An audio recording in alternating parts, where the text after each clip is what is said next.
Em cima da hora.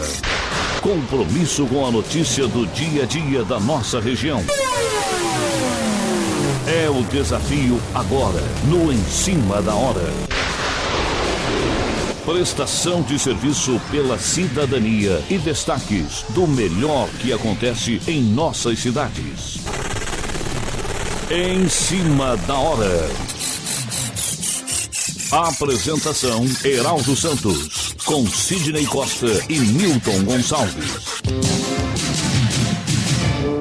Bom dia, meus amigos internautas, seguidores, ouvintes aqui da Rádio da Vila, começando Em Cima da Hora, nesta sexta-feira, dia 14 de fevereiro, metade do mês de fevereiro de 2020, início do Carnaval em Santos.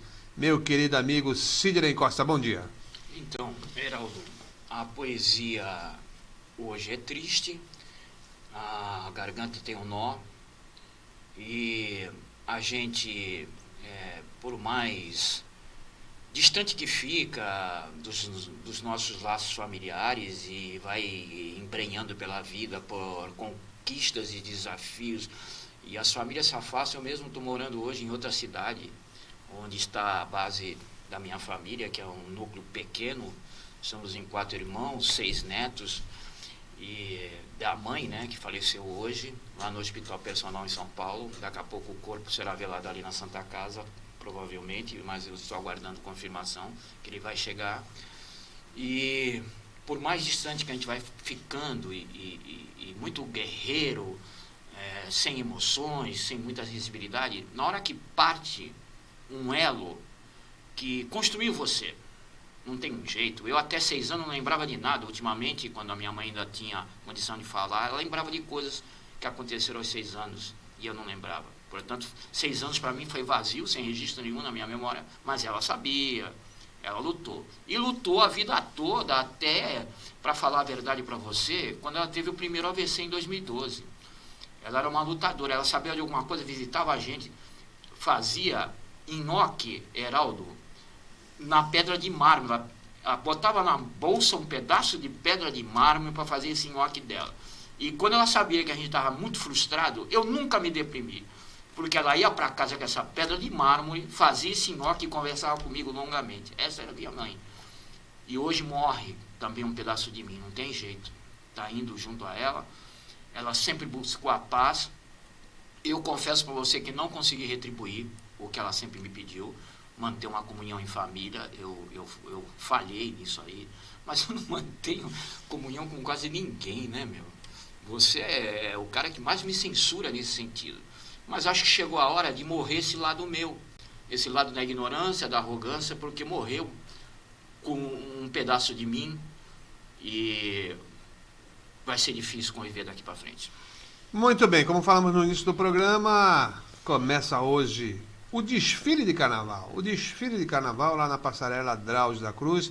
Portões serão abertos às 18h30 e a programação tem início previsto para as 20 horas. Hoje vem até uma atração do Rio de Janeiro, Xande de Pilares. Ele vai se apresentar e a escola convidada Unidos da Baixada desfilaria, mas desistiu porque, segundo a prefeitura, não tem condições de participar. Aí haverá um esquema especial de segurança, transporte e tal, mas é aquela história, né, Sidney? Essa história de antecipar o carnaval fica bastante isolado, restrito,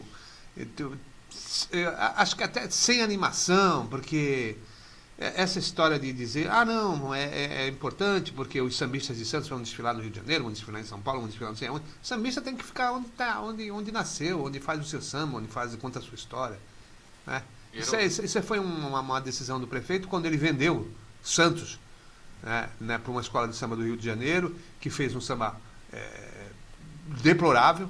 Você é um poeta, você sabe disso. Não contou absolutamente nada. O samba enredo normalmente é um grande resumo das histórias, né, do país, das lendas, cultura como um todo.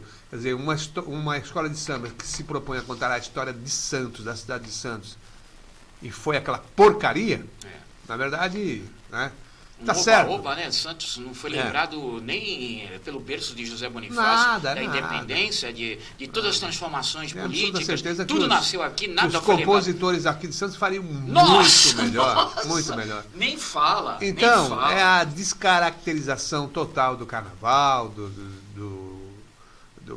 das festividades e da cultura como um todo, como você falou mesmo. Quando começa a mexer demais nessa coisa, acabou. Não tem mais nada. Olha, Heraldo, eu vou te falar uma coisa. Não estou assim para digressar nos assuntos hoje, não, mas vai ser fácil eu comentar isso que você acabou de falar. É a mesma coisa que chegar para ti, tu acorda no dia do teu nascimento e chegar para ti e falar assim, não vai ser hoje não, vai ser quando eu quiser. Vamos remarcar o teu nascimento. É o que fizeram. O carnaval tinha aquele ímpeto em Santos de que estávamos chegando lá. O santista era orgulhoso e dizia, estamos chegando lá, num grande carnaval, que avenida no Rio, vamos para a avenida em Santos. Você lembra-se? Até mesmo o comércio... Aí né, veio esse golpe.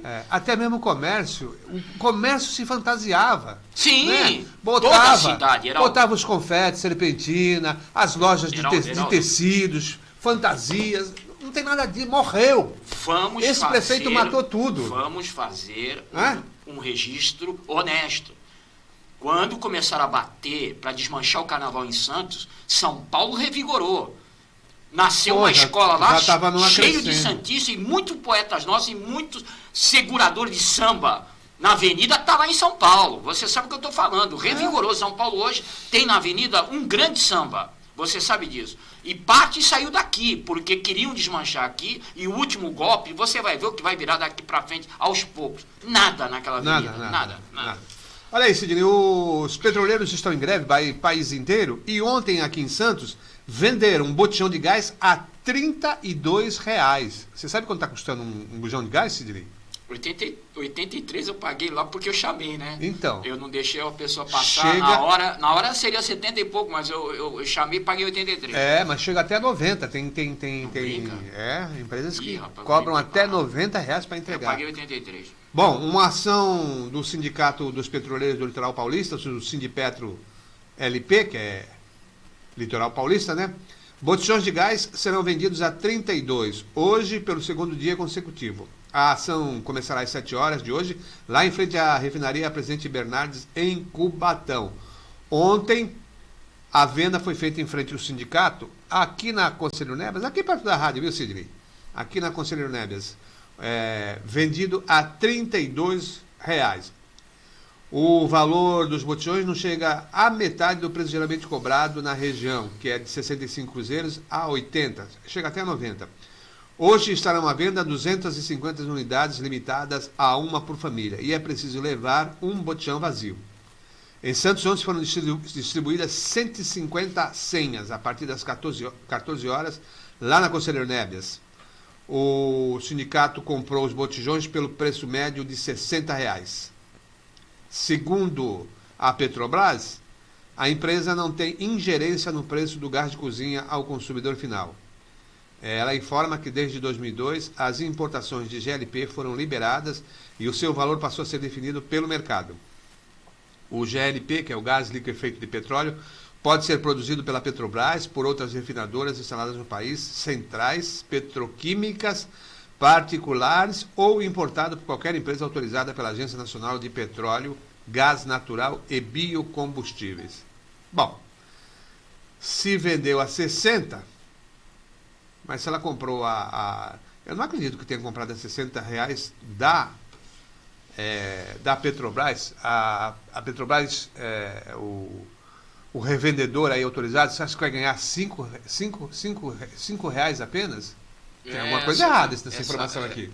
Essa onda que também vem aí de manifestações dizendo que vai diminuir ICMS nos estados para trocar pelo barateamento do custo da gasolina, que vai fazer uma compensação. Lembra quando a Dilma começou a cair, que diz que a energia elétrica ia reduzir até o mínimo possível para o consumidor, e daí para diante quem entrou em curto-circuito foi a administração dela. E ela acabou vítima do impeachment. Esses anúncios, Heraldo, puramente eleitoreiros, porque o senhor Bolsonaro vai ter dificuldade para ficar no cargo em 2022. Eu não sei o que vai acontecer. Bom, mas... Vamos dar uma chegadinha até Brasília? Vamos dar uma chegadinha até Brasília. Por trás do alimento, empresas estrangeiras desovam produtos banidos aqui no Brasil.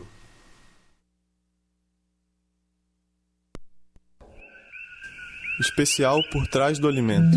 Especial por trás do alimento.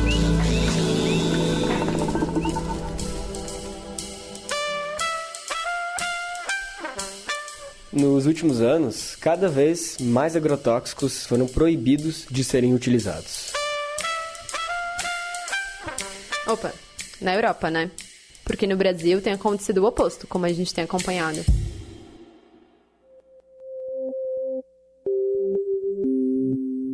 Isso. Mas você já pensou para onde vão os produtos que são proibidos nos outros países? O que as empresas fazem com os inseticidas que não podem mais vender? Pois então, uma investigação feita pelas repórteres Luana Rocha e Mariana Della Barba revelou que as empresas estrangeiras desovam aqui no Brasil os agrotóxicos que foram proibidos em seus próprios países. As repórteres do Por Trás do Alimento descobriram que nosso país é um destino comum para os produtos que já foram banidos. Nossa legislação vira um bom negócio para as empresas que precisam de mercado consumidor. Tem uma história que ilustra bem esse processo. É o caso do paraquat, um agrotóxico usado para dissecar plantas e adiantar a colheita. Em 2016, um agricultor paranaense de 22 anos morreu com o pulmão queimado pelo paraquat. Seu pai contou à reportagem que o filho começou a ter febre e coceira.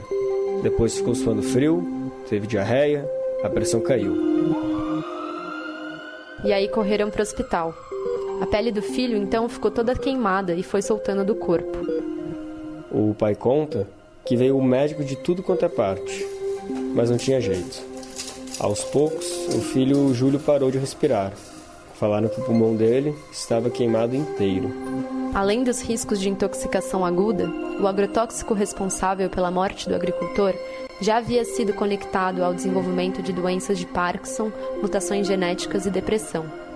Finalmente, em 2017, a Anvisa decidiu banir o paraquat, mas será só a partir de setembro de 2020 que nenhum litro de agrotóxico poderá ser usado em solo brasileiro. A questão é que, apesar das evidências dos riscos, a resolução da Anvisa não fixa metas de redução de uso, de finalização de estoques e nem de importação do paraquat até a sua completa suspensão. E, sem esse limite, o ritmo de importações do agrotóxico só aumentou desde o início do processo de banimento. Sim, essa brecha abriu espaço para o processo que os pesquisadores têm chamado de desova, porque quase todo o paraquat usado aqui no Brasil veio de países onde o seu uso está proibido. Luiz Cláudio Meirelles, pesquisador da Fiocruz, diz que o ideal seria que, iniciado o processo de banimento, fosse proibida a importação. Mas, como isso não foi feito, as empresas acabam desovando o material no Brasil. O fenômeno da desova pode ser observado pelos dados de importação do Ministério da Economia, Indústria e Comércio Exterior. Em 2017, 35 mil toneladas do paraquat chegaram no Brasil. No ano seguinte, essa quantia aumentou para 51 mil e continuou crescendo. Até novembro do ano passado, já haviam sido importadas 65 mil toneladas do paraquat. Para o professor de Economia da Universidade Federal do Paraná, Victor Alvarez, a situação é típica. O país de origem do agrotóxico proíbe o produto e as empresas precisam dissolver seus estoques. Assim, aproveitam para fazer isso em países que estabelecem um período de transição até a proibição completa. E para entender mais sobre os impactos do período de transição longo, no caso do paraquat, você pode acessar o site portrásdoalimento.info. Essa é uma produção da Agência Pública e da Repórter Brasil, com distribuição pela Agência Rádio Web. Eu sou o Lucas Weber. E eu sou a Clarissa Levi. Até a semana que vem.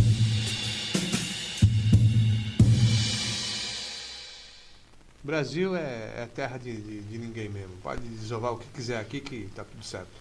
Irmão, até lixo chegou. Até lixo. Chegou aí uma vez um navio cheio de lixo. Pois é. Lixo, Cheio de lixo aqui. Manda pro Brasil, manda pra Santos. Manda pra Santos. O prefeito é imundo da cidade, manda lá. E as guias de liberação para... Não dizia que era lixo. Dizia que era mercadoria, o que é pior, né? Porque se ainda tem uma coisa... O lixo, Heraldo, o lixo hoje é aproveitável. Se ainda tem alguma usina limpa, algum desses procedimentos que ainda não está caracterizado porque a lei é desobedecida, essa lei de resíduos sólidos, mas é a melhor lei que eu tenho lido sobre o problema de lixo nos últimos tempos. A lei é fantástica, inclusive impunha multas severas se não cumprisse os prazos de se instalar essas usinas limpas. O problema é que o Ministério Público, você sabe como é que funciona, só acorda quando há interesse de vir para a mídia, depois vira tudo ministro, vai para outro caminho, vira político, vira deputado estadual, enfim. O Ministério Público tem mais jogo político para a vida por mandato do que mesmo para a confissão que fez, o juramento que fez, de defender a sociedade e o Brasil. Lula se encontra com o Papa Francisco no Vaticano. O Papa Francisco recebeu o ex-presidente Luiz Inácio Lula da Silva ontem, no Vaticano, em um encontro privado que durou cerca de 1 hora. Lula está desde quarta-feira em Roma e foi encontrar o Papa na Casa Santa Marta, um local onde o líder religioso costuma ter reuniões mais informais, longe dos protocolos do palácio. Em sua conta pessoal no Twitter, Lula publicou 2 fotos do encontro informando que havia conversado com o Papa sobre um mundo mais justo e mais fraterno. Durante uma breve aparição, sem perguntas, na sede do sindicato italiano, o CGIL. O ex-presidente elogiou o Papa e fez referência ao encontro proposto pelo Papa na cidade de Aziz, na Itália, para reunir jovens empresários e estudantes de todo o mundo para idealizar um novo modelo socioeconômico. O que será que o Lula foi fazer lá? Será que foi pedir o perdão? O ladrão foi pedir o perdão? Será que é isso? Heraldo, a tese do médico canadense Robert Harry sempre foi muito questionada porque ele só conseguiu um resultado bom das 21 perguntas que ele criou para apurar o comportamento sociopata, funcionou dentro da cadeia. E depois ele até conseguiu explicar isso, ele sempre conseguia explicar, ele lutou muito para impor isso até como um desvio psicológico que começa na infância. Ele estudou profundamente isso e ele dizia que na cadeia o sociopata, como ele tem importância em ser líder, ele acha que toda a sociedade deve algo para ele. E por isso ele está livre para fazer o que ele quiser, para chegar lá onde ele quer. E na cadeia, onde ele pode botar toda a miséria, toda a crueldade para fora sem medo e responder o questionário com autenticidade. Porque quanto mais poderoso ele mostrar que ele é dentro da cadeia, ele vira o dono da cadeia. Então, por isso funcionou muito bem a pesquisa do Robert Harry. Só que os médicos, em geral, toda a especialidade psiquiátrica resiste porque em sociedade os resultados não vieram iguais. A tese do Lombroso até hoje é contestada. Pois é. E tem um fundamento. Pois bem, e ele diz o seguinte, Heraldo, olha o que diz o Robert Harry. Olha o que diz o Robert Harry. A maior irmandade feita em piscar de olhos só se consegue um sociopata que identifica o outro. Diz que é uma irmandade mais forte do que a religiosa. Quando eles se conhecem, meu amigo, dá tudo certo. Eles se juntam. No começo desse mês, o Lula está condenado. Ele está condenado em 2 ações, responde a inúmeros outros processos. Está condenado até já em segunda instância. Ele avisou o juiz, comunicou o juiz federal da 10ª Vara Criminal de Brasília que iria ao Vaticano. Pediu ao magistrado a suspensão do interrogatório na Operação Zelotes, que estava agendado para quarta-feira. Aliás, para terça-feira última, dia 11. Quer dizer, qualquer um outro preso não pode nem mudar de município sem autorização da justiça. Ele não, ele comunica que vai. Heraldo, aí você vai querer levantar aquela polêmica de sempre, né? Porque eu defendo esse acontecimento. Então, mas hoje eu não estou muito bom para isso, não. Tu não está bom, né? Mas eu defendo essa liberação aí. Pode ir? Pode ir. Só de telefonar para o juiz, vai lá, vai falar com o Papa, vai receber as bênçãos, vai fazer as suas confissões. Não, deixa. Deixa ele ficar lá. Deixa. E se fosse para ficar, já tinha ficado em Cuba muito bem, viu? Muito bem instalado. Não, Calma. Lógico, calma. Aqui ele é vítima, né? É mártir, né? Calma. Vai ver o documentário brasileiro aí que andou tentando concorrer ao Oscar para você ver se não tem pontos razoáveis de discussão. Será, Sidney? Tem que assistir, que nem Parasita. Você sabe por que eu saí do programa com a coluna Entretenimento? Porque eu só falava dos filmes que eu via. Os Vingadores eu não tinha visto, não sabia nem direito a história. Então, estraguei o programa. Estraguei o programa, acabei com a pauta. Yuri Hudson de Brasília, general assume Casa Civil e Onyx vai voltar para a cidadania. Vai voltar não, vai para a cidadania, né?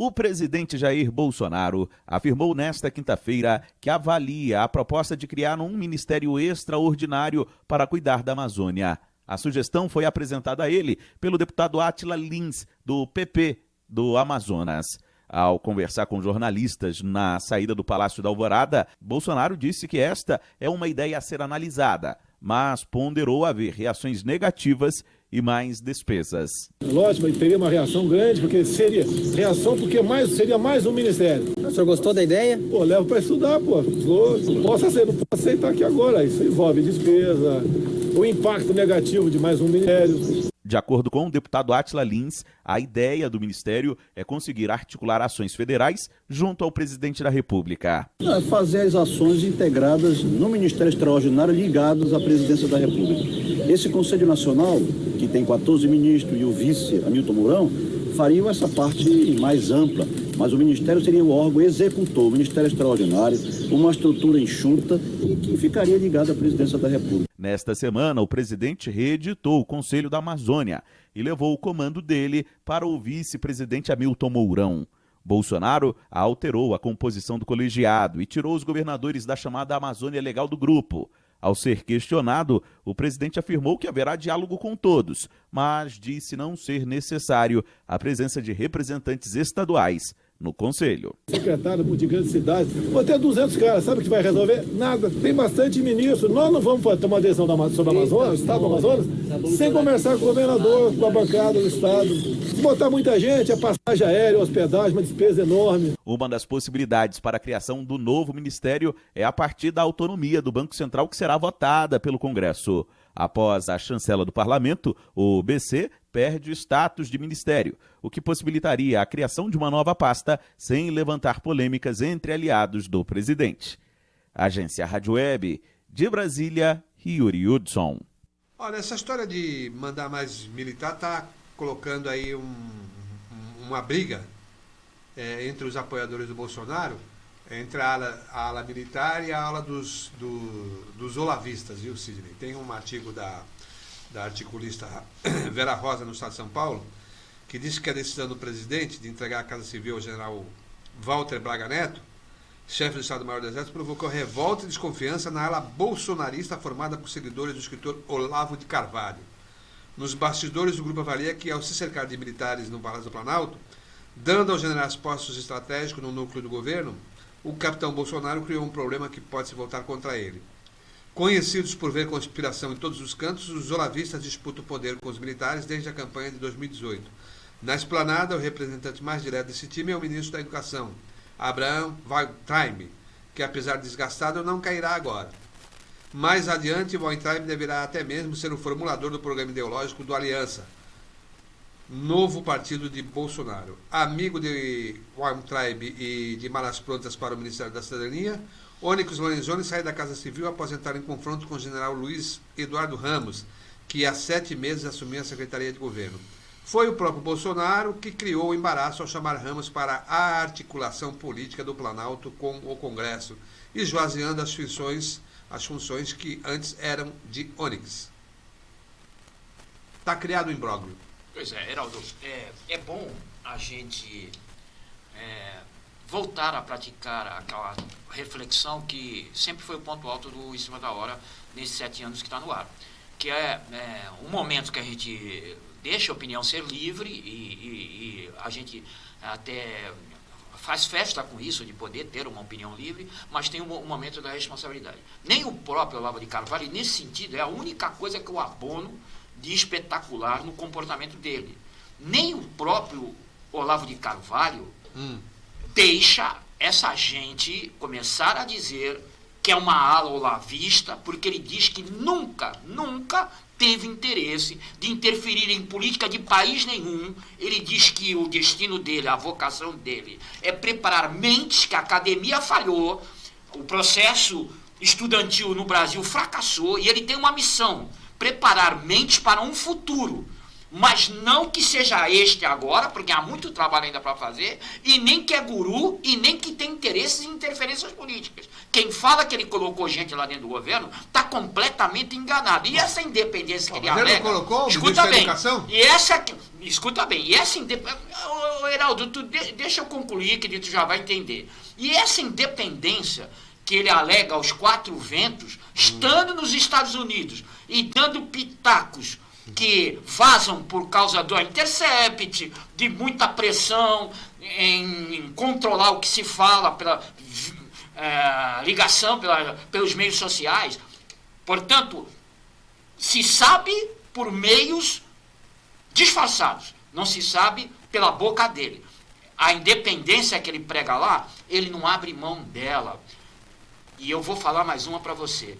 Você quer ter um comportamento que choque? Tenha um comportamento de independência. Porque não existe, meu caro, em qualquer lugar, neste microfone que eu me aliei aqui, eu não sou totalmente independente.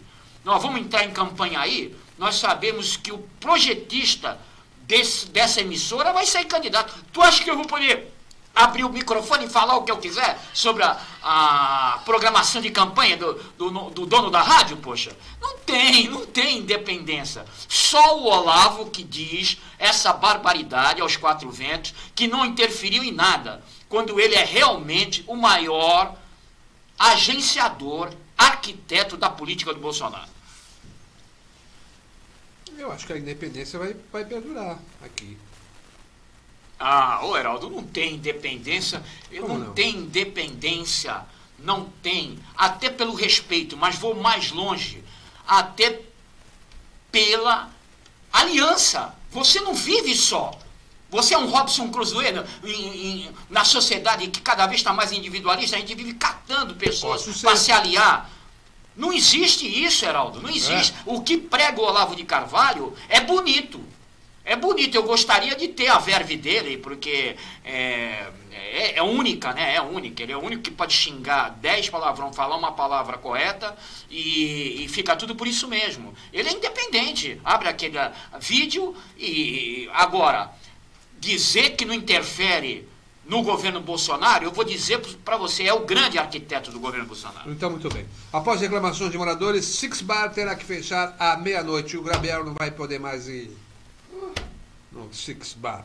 Secretaria de Finanças da Prefeitura de Santos intimou o Six Sport Bar, lá na Jorge Tibiriçá, no Gonzaga, a encerrar as atividades à meia-noite devido a inúmeras reclamações quanto ao sossego público. A informação está na resposta da ouvidoria, transparência e controle da administração municipal encaminhada a um dos moradores do entorno que, como outros, participa de um abaixo-assinado e tentam suspensão imediata e fechamento do local. Vários moradores ali do entorno fizeram abaixo-assinado, diz que tem barulho, som alto, não sei mais o que e tal, mas ali não é o pessoal que fica do lado de fora, o Gabriel? Ali tem isolamento acústico. Geralmente quando eu via que tinha o karaokê lá dentro, as danças, tudo, não fazia tanto barulho assim. Então, eu morei ali naquela parte. Então. O problema todo era lá de fora. O Sidney também frequentou muito ali quando era uma outra casa no mesmo local. Como é que se chamava lá? 44. Ponte 44, né? Isso. O Sidney gostava de lá. Era da feijoada de sábado. Feijoada. Só da feijoada de sábado. Não, só. tinha o... Sim, mas eu só gostava da Ponte 44, a feijoada de sábado, vou te falar. Sexta-feira tinha os frutos Sim, do mar. mas eu não... Tu não gosta de camarão? Não ia. Não sei porque a gente... mas eu estava casado, né? Eu ia com a minha esposa, a ex-esposa, comer 2016, comer feijoada. 2017 ainda era. E tinha também um bailão lá. Tinha um bailão lá. Tinha. Eu ia falar que a queda começou aí. Saiu de uma casa gastronômica importante à noite. E virou uma... Não, ao contrário. Era frequentada? Era frequentada. Só via barulho. Não era barulho não, era dança de salão. Eu morei ali perto, né? Era dança de salão. Eu morei ali perto. Era uma coisa bem organizada, muito bacana mesmo. Eu morei ali perto. Olha aí, ainda dá tempo de ir apostar na Mega Sena, que acumulou o prêmio, está em 120 milhões. Está em 120 milhões. O concurso vai ser no sábado, vai ser amanhã, né? Cada aposta custa, no mínimo, a aposta mínima, melhor dizendo, custa R$ 4,50. Sidney, joga na Mega Sena, se tu ganhar, tu dá um dinheirinho para mim, porque eu estou precisando. Mas, meu amigo, como é que você fica abrindo essas revelações no ar? Já sei, para evitar perseguição criminosa, né? De bandido, né? Porque tu hoje é o homem mais rico entre nós. Não fala tu isso. já ganhou na Mega Sena faz tempo. Não fala isso. Faz tempo, tu não botou ainda a mão no dinheiro. O dinheiro tá vindo aos pouquinhos, vem de uma vez. Não fala isso. Vem de uma vez? Não vem nada, eu tô aqui. Heraldo! Tô aqui, ó. Meu carrinho. Eu vou falar com o seu advogado, hein, doutor Rafael. Meu carrinho velho. Eu vou falar com o seu advogado, doutor Rafael, hein? É micharia. É micharia? É micharia. Tu é hoje o mais bem feito entre nós, rapaz. Não. Tu já ganhou na Mega Sena, rapaz. aí nos números do fundo do coração de vocês. Olha, quando eu conheci o Heraldo, joga há 7 no 5, anos... no 13, então, no 13 é PT. 13 é PT. problema. Quando eu conheci o Heraldo há 7 anos atrás... É a partir do Na dinheiro. verdade, o PT ganhou, Mega. Então, os caras lá ganharam. Ganharam uma então, fortuna. Então, quando eu conheci o Heraldo há 7 anos atrás, o volume que ele estava buscando de justiça pela dedicação à empresa aí, estava em 500 mil. Há 7 anos atrás, 500 mil reais. Isso, assim. Não entra em detalhes de valores. Valores não importam. Por isso que ele é esse homem tranquilo, rapaz. 5, 13, 27. 5, 13, 27. Vai, Sidney, dá um palpite aí. Dá um palpite aí. Olha, tu só pegou nome bom, número bom. 7, né? 7. Não pode voltar, tem que subir. Agora. É? Como é que tá? 5, 13 e 27. 5, 5. 5, 5. 5, 5. Vai, voltamos 2. Outro? 63. 6 números. 63. Número alto dificilmente dá, hein? Pois é, cara. Difícil, Pois é. Muito difícil. Ó, eu falei 7, né? Olha, os números sorteados na última foram 4, 6, 32, 35, 41 e 45. Fica entre o 30 e 40. Não passa. É raro vir um 54. 58. Então é isso. Pode jogar que você vai ganhar. E aí... Guarda Municipal de Santos detém homem cometendo 2 furtos no Paquetá. Esse é um pé de chinelo desgraçado, roubar campa, filho da mãe, viu? Para não falar outra coisa. Em patrulhamento pelo bairro do Paquetá, na madrugada de ontem, a Guarda Municipal flagrou um homem furtando um luminoso de uma marcenaria na Conselheiro Neves. Com ele estava uma lâmpada fluorescente e uma placa de túmulo bronze. Aliás, uma placa de túmulo de bronze furtada no cemitério do Paquetá. Além de ferramentas como alicates, faca e estilete, a corporação foi comunicada sobre o suspeito e o avistou pulando o muro do cemitério do Paquetá, lá na Dr. Cochrane. Durante a ronda, a Guarda Municipal deteve o rapaz quando ele tentava furtar a luminária do estabelecimento com auxílio de uma escada. O homem admitiu o crime, alegando estar com o pagamento do seu aluguel atrasado. O acusado foi encaminhado à central de plantão judiciário e autuado em flagrante. No ano passado, a Guarda informa que foram 5 pessoas detidas e encaminhadas aos distritos e 28 índices recuperados, dentre as quais peças de bronze, estátuas e placas desses cemitérios municipais da cidade. Com auxílio de viaturas e motocicletas, o trabalho preventivo diuturno no entorno desses locais também conta com apoio de câmeras de monitoramento. Mentira. Denúncias podem ser feitas durante 24 horas. Pode ter a ronda lá do pessoal, sim. Agora, a câmera de monitoramento 3 horas, 4 horas da madrugada, tem alguém monitorando alguma coisa, Sidney? Não tem nem no expediente de Não dia tem útil. ninguém. Para de mentira, prefeitura. Coisa sem vergonha, essas mentiras deslavadas. Dizer que tem coisa nenhuma. Ô Sidney, dá para regularizar o título ainda, não? Dá, né? A data limite é 6 de maio. 6 de maio. É.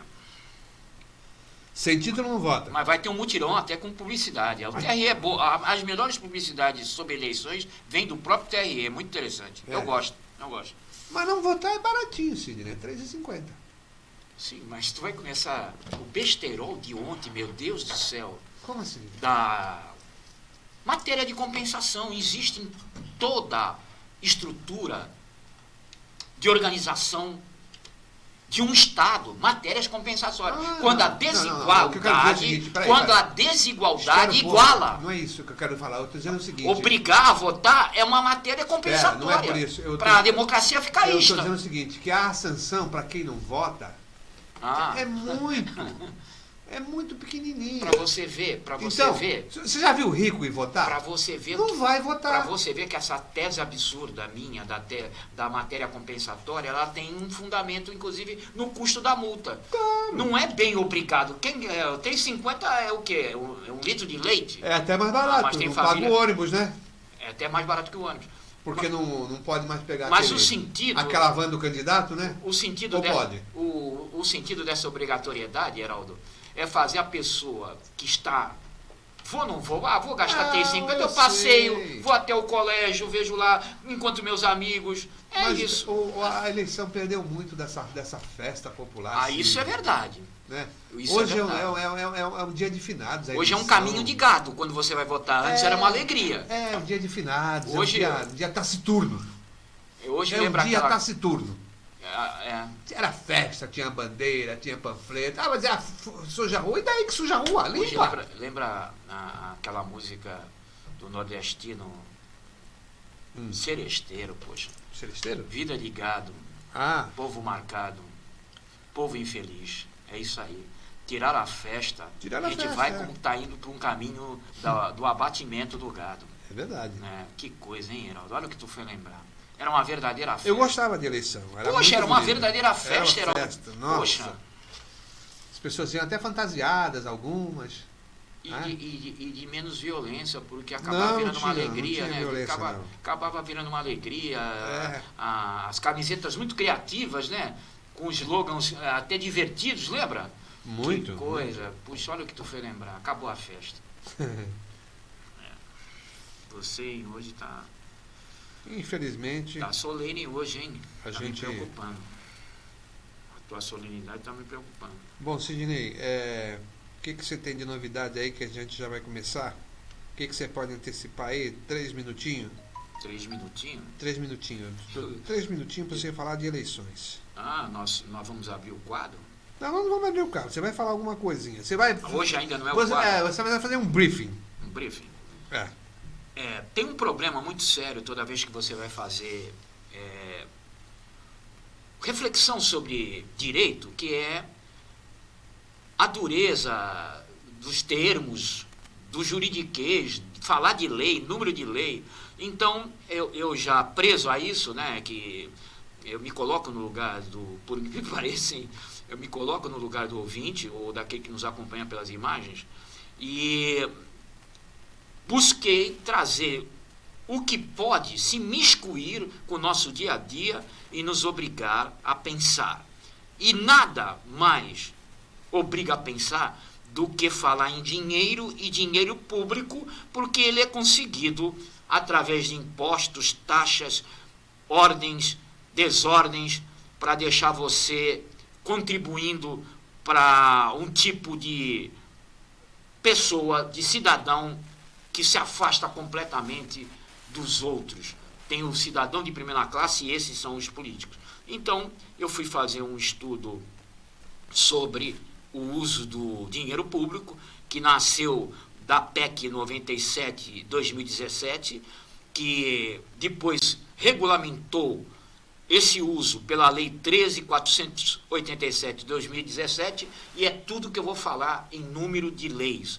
Eu vou falar a partir de agora de valores. Naquela ocasião, em 2017, para que pudesse a lei ter obrigatoriedade, tinha que ter uma anuidade, portanto, para funcionar em 2018, obedeceu essa anuidade, e em 2018 já teve o remanejamento, que é tirado do orçamento, Heraldo. É tirado do orçamento da União, esse dinheiro, e é tirado das emissoras de TV e rádios abertas na questão de imposto de renda dessas empresas. É tirado daí esse dinheiro que vai para o chamado Fundo Especial de Financiamento de Campanha, mais conhecido como Fundão, que é a segunda rubrica que dá dinheiro para partido, viu, Heraldo?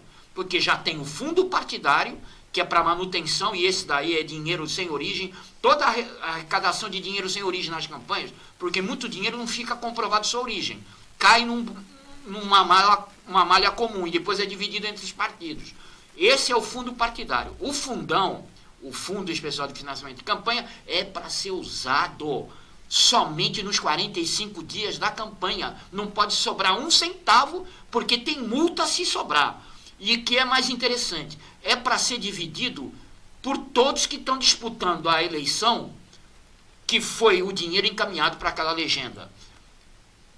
Eu pergunto para você, isso é obedecido? A primeira desobediência que surgiu em 2018 foi que o dinheiro público para financiar as campanhas não chegou na mão de todo mundo. Isso obrigou 12 parlamentares femininas, 8 senadoras e 4 deputadas a entrar com uma consulta para a Rosa Weber, dizendo que o partido não estava dividindo por igual o dinheiro público, e a Rosa Weber, então, aceitou a consulta e determinou uma reserva legal de 30% para essas candidaturas. As candidaturas deveriam ter essa reserva, mas foi o dinheiro mais desviado depois que foi reservado. O escândalo maior saiu do próprio partido do Bolsonaro, que aliás hoje ele já está sem partido, em que pegaram candidatas que não foram nem para a rua pedir votos, só para ter a reserva dos 30% desse dinheiro público. O valor desse dinheiro em 2018 foi de 1 bilhão e 200 milhões de reais. Ele veio para suprir a mudança determinada pelo STF, que empresas, pessoas jurídicas não poderiam mais doar para a campanha. E sempre foi a grande arrecadação desses políticos. Quando viram isso acontecer, reuniram-se lá no Congresso, nas duas casas, e votaram rapidamente para garantir a anuidade do valor, da possibilidade de eficácia da lei, e conseguiram 1 bilhão e 200 milhões. Dessa vez, Heraldo, o recurso que o Bolsonaro não vetou para as eleições municipais será de 2 bilhões de reais. Muito bem. Jornalista é executado na fronteira. Conhecido por denunciar crimes na fronteira entre Brasil e Paraguai, o jornalista Léo Veras foi executado com ao menos 12 tiros de pistola na noite de anteontem, na cidade paraguaia de Pedro Juan Cabaleiro, vizinho de Ponta Porã. Segundo o secretário da Justiça e Segurança Pública do Mato Grosso do Sul, Antônio Carlos Videira, a vítima já havia recebido ameaças por criticar ações de narcotraficantes na região, principalmente do primeiro comando da capital, o PCC. Conhecido como Léo Veras, Lourenço Veras era dono do site Porã News, especializado em notícias policiais, editado em português e espanhol. Nascido no Paraguai, ele também tinha nacionalidade brasileira. A investigação do crime é feita pela polícia dos dois países. O jornalista jantava com a família no quintal de sua casa quando 3 homens encapuzados desceram de um Jeep Cherokee de cor branca e fizeram os disparos. Veras ainda tentou fugir, mas recebeu tiros de pistola calibre 9mm nas costas e na cabeça. Ele foi levado ao hospital de Pedro Juan Cabaleiro, mas já chegou sem vida. Daí o crime organizado executando mais um. Pois é. A gente amanhece e amanhece há algum tempo. Soma aí já uns 10 anos, né, Heraldo? A gente já, quando começou com Em Cima da Hora, enfrentava o que era muito difícil de entender, uma organização criminosa que pudesse estar mandando no estado de São Paulo. Mas o grande momento que provou isso foi aquele 13 de maio de 2006, em que São Paulo fechou todas as portas e teve mais. Verdade. Estava lá no governo, porque o Alckmin saiu candidato, um homem que negociou com o líder do PCC para parar aquele momento difícil do estado de São Paulo. O japonês, né? Não, né? Você fala do governador da época. O governador da época. Mas quem abriu as pernas mesmo para a bandidagem foi o Furukawa, que era o secretário de administração penitenciária. Lembra desse japonês? Olha, Heraldo, eu sei te dizer que parou no dia que ele mandou para lá conversar com o Marcola, a advogada do Marcola, foi. O comandante da PM e o secretário de segurança foram para lá, para o presídio. E aí parou tudo. E quando o Alckmin voltou para tomar o cargo, diz que teve um momento, corre a boca pequena até hoje, que fecharam a porta e havia gritos lá dentro. Se ele estava... Aí diz que eu esqueço o nome. Serra. Não era ele, não. Puxa vida, era o vice da época. Até sumiu da política. Diz que ele falou assim, resolveu. Diz que falou diz que só escutou a voz dele. Resolveu? O Alckmin calou a boca aí. E esse homem sumiu do cenário político. Eu até esqueci o nome dele. Era o vice do Alckmin. Que coisa. E ficou na história porque negociou com o crime organizado. Bom, após a declaração de Edinho, Pelé nega estar com depressão. Pelé afirmou ontem que está bem e que mantém uma agenda atarefada após a declaração do seu filho Edinho de que sofria de uma certa depressão e não queria sair de casa. Obrigado por suas orações e preocupações. Eu estou bem, estou completando 80 anos este ano. Eu tenho meus dias bons e maus, isso é normal para pessoas da minha idade, afirmou o rei do futebol em um comunicado. Não evito cumprir os compromissos da agenda sempre em movimento. Continuo observando as limitações físicas da melhor maneira possível, mas pretendo manter a bola rolando, acrescentou Pelé, na mensagem que dá detalhes sobre sessões de fotos, encontros e outras atividades que estão previstas, como prova de que se mantém ativo. Mas, numa entrevista ao site Globo Esporte, seu filho Edson Choub de Nascimento, Edinho, havia afirmado na segunda-feira que o ânimo do seu pai estava muito afetado devido aos problemas de quadril, que o impede de caminhar normalmente. Ele está bastante fragilizado, disse Edinho, em relação à mobilidade. Ele fez o transplante de quadril e não fez uma reabilitação adequada, ideal. Ele está com esse problema da mobilidade e acaba acarretando uma certa depressão. O tricampeão do mundo, 58, 62 e 70, utiliza um andador para se locomover e por isso fica constrangido, não quer sair, se expor, fazer praticamente nada que tenha que sair de casa. Está muito acanhado, recluso. Em 2002, Pelé colocou uma prótese no quadril e desde então se locomove com dificuldade, chegando a aparecer em uma cadeira de rodas em público em algumas ocasiões. Seus problemas de saúde o levaram ao hospital diversas vezes nos últimos anos. A última foi em 2019, quando o ex-craque foi internado em Paris e transferido para São Paulo para remover um cálculo renal. Em 2014, o rei foi internado em terapia intensiva após outra infecção urinária, que o forçou a fazer diálise no rim esquerdo, o único que ele tem desde que o direito foi removido nos anos 70, devido a uma lesão quando ainda era jogador. Edinho, de 49 anos, ex-goleiro do Santos, enfrentou uma série de problemas com a lei, com idas e vindas da cadeia, depois de ter sido condenado a 13 anos de prisão por lavagem de dinheiro e tráfico de drogas. Tá aí, o Pelé realmente, depois dessa última cirurgia dele no quadril, ele não ficou bom, ele não consegue andar, precisa de um andador e muitas vezes até se locomover em cadeira de roda. É triste, né, pro ocaso de um rei que brilhou durante tantos anos aí nos esportes. E se a gente falar que ele cuidou até obsessivamente da saúde dele, você sabe, ele negava fazer comerciais de cerveja, enfrentava essas lutas, depois aceitou fazer comercial de remédio.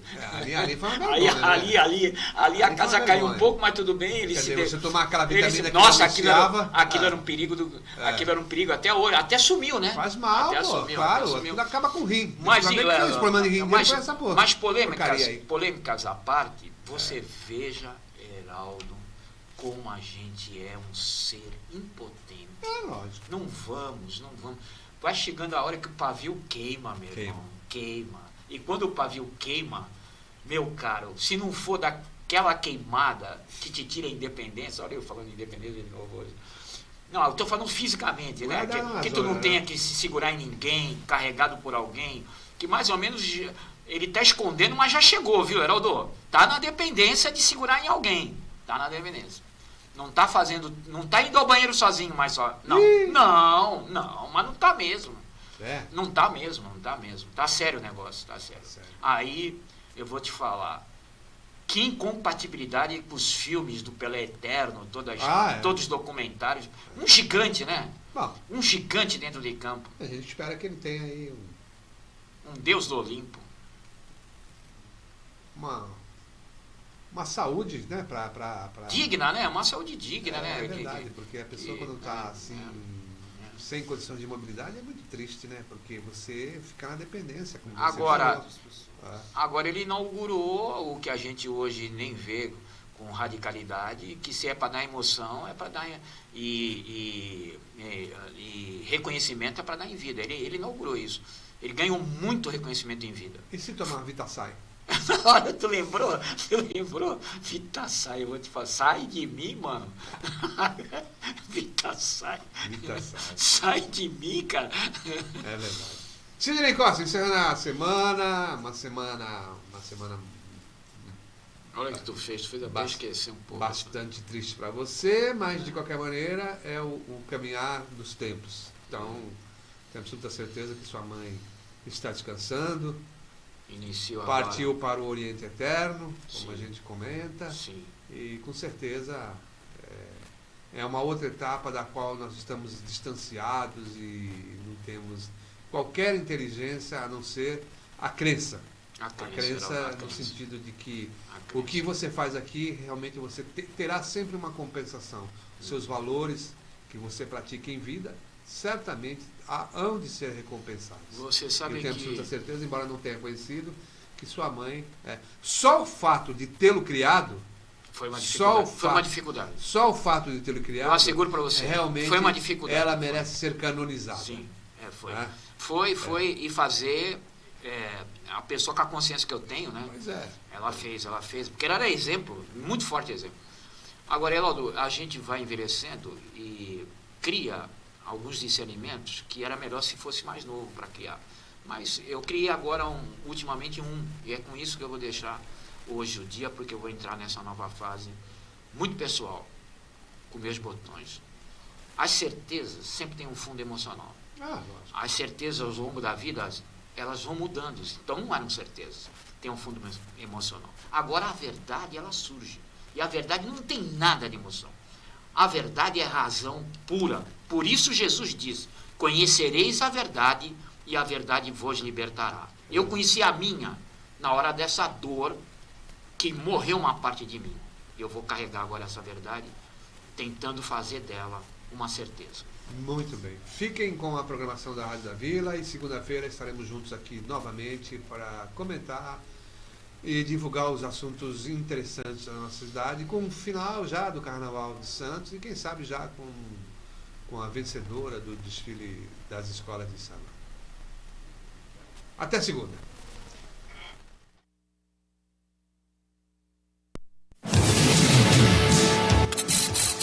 Em cima da hora. Compromisso com a notícia do dia a dia da nossa região. É o desafio